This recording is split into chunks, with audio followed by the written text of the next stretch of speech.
Добрый день! На своем канале я показывала варианты плетения из листа кукурузного початка или талаша, а также из лилейника. А сегодня я хочу сделать обзор этих материалов, учитывая их плюсы и минусы, а также посмотреть на новые материалы, которые кажутся мне перспективными. Я провела эксперимент. В данном случае просто собрала под кустами сухие листья ирисов, лилейников и юки. Юку покажу чуть-чуть позже. Листья ириса очень приятные, эластичные, достаточно широкие, достаточно длинные.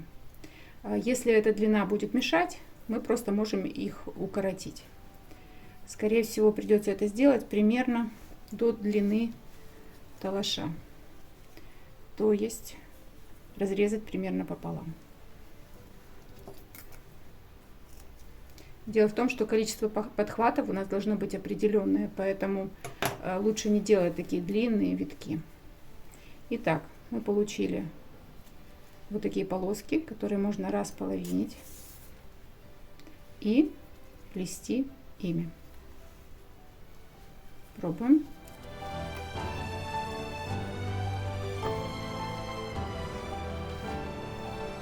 Цвет у листьев ириса чуть-чуть более темный, очень приятный медный оттенок. Эластичная, приятная текстура. Так, продолжаем.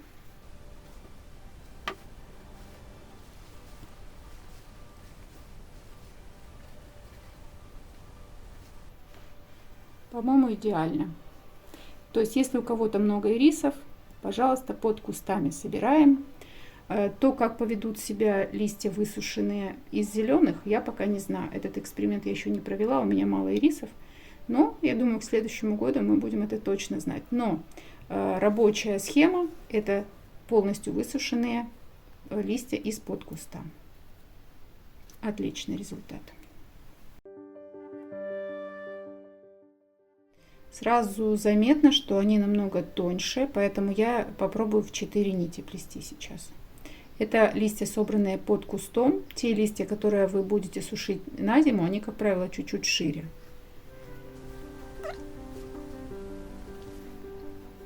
Эластичность у лилейника на высшем уровне. Причем в данном случае я просто их залила кипятком и пару минут подержала. Может быть, даже минуту. Пробую делать плоскую полоску из них.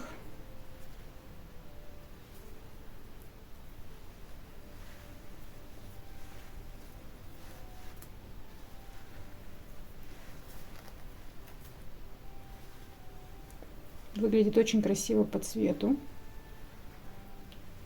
Такая красивая неоднородность получается. Опять же, мы забыли о том, что надо было их обрезать. Потому что, видите, очень длинная полоска без подхватов. Но текстура очень красивая, интересная. В принципе, работать можно. Если у вас очень много лилейников или где-то рядом с вами какой-то пустырь, можно собрать материалы, в общем-то, поработать. Красиво. Что касается лилейника, то здесь можно делать интересные, достаточно изящные вещи со своей приятной текстурой, очень приятной на ощупь и своеобразной рябенькой, как я называю, окраской. Это максимально практично. То есть, если вы даже разольете жирный соус, например, или вино, или что-то в таком роде, то вы можете моющим средством со щеточкой все вымыть, ничего абсолютно не будет заметно. Варианты плетения могут быть разные. Это сырье более длинное, чем лист кукурузного початка. И поэтому здесь очень хорошо плести косичку. Из кукурузы это не так удобно, потому что сырье там около 17-20 сантиметров, и поэтому часто требует добавления. А это всегда проблема. Вот здесь тонкое длинное сырье. Его можно использовать как нить, используя иголку, либо плести косичку. Также, если сырья у вас достаточно, то можно делать вот такой аналог корзинок из Индонезии, вот в таком роде. Здесь используется плетение на стойках. Обо всем этом есть на моем канале целые большие видео.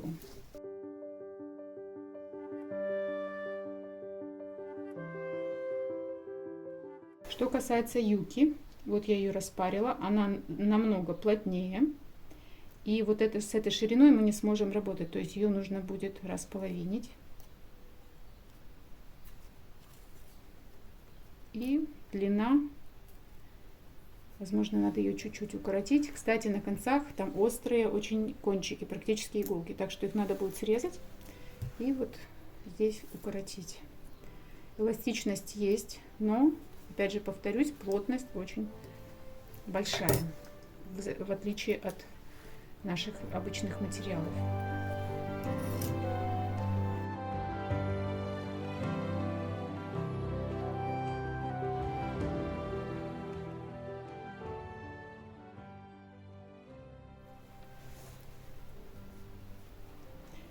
Так, ну, работать можно, но нужно быть готовым к тому, что текстура будет более грубая, сама салфетка будет плотнее и, скорее всего, не будет гнуться. Это важно, если вы плетете плейсмат, там он приятен, когда он такой живой. Вот. А для корзинок, по-моему, очень даже хороший вариант.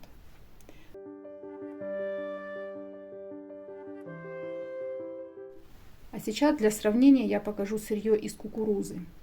Эта полосочка делается из рубашечного листа, так называемого. Лист, который окружает кукурузу. Идеально, если он собран поздней осенью, когда растение полностью сухое. Если вы берете сырье у продавцов кукурузы, которые варят ее и продают в летнее время, то там будет другая текстура, другая толщина. Возможно, если высушить его, может быть, даже в духовке на супер малых температурах, либо в комнате, и потом обдать кипятком, то можно добиться эластичности. Но вот это сырье, если вы найдете где-то у знакомых в сельской местности, скажем так, осенью, то оно будет максимально подходящим. Его я распариваю просто кипятком, этого достаточно. В отличие от ириса, лилейника и юки, которые лежали на земле, их я обрабатываю дезраствором. Это мое решение, то есть тут ваше дело. Можно тоже просто обдать кипятком. Теперь я покажу плетение из кукурузы. Лист оптимальный по длине, то есть будет достаточное количество подхватов для того, чтобы изделие было практичным. Значит, длина, затем вот эти полосочки позволяют очень хорошо рвать вдоль. Затем у него красивая расцветка. И очень приятно им работать. Это сырье называют талаш. Я не знаю происхождения этого слова. Называть его листьями кукурузы тоже неверно, потому что на стволе листья совсем другие. А это именно рубашечные листья, так называемые. Вот такую текстуру нам это все дает. И плести очень даже хорошо. Еще одним плюсом кукурузного сырья является то, что талаш можно окрасить. С ним прекрасно работают как натуральные, так и синтетические красители. И можно добиться цвета на любой вкус. Если говорить о лилейнике, то, скорее всего, здесь из-за его темноты уже невозможно никакое окрашивание. Но здесь можно играть оттенками или темнотой. Смотрите, здесь более темная полоса сделана за счет того, что сырье дольше удерживалось в мокром состоянии. А если плести и сразу высушивать, вот как, например, здесь, то будет вот такая практичная рябенькая расцветка одного тона.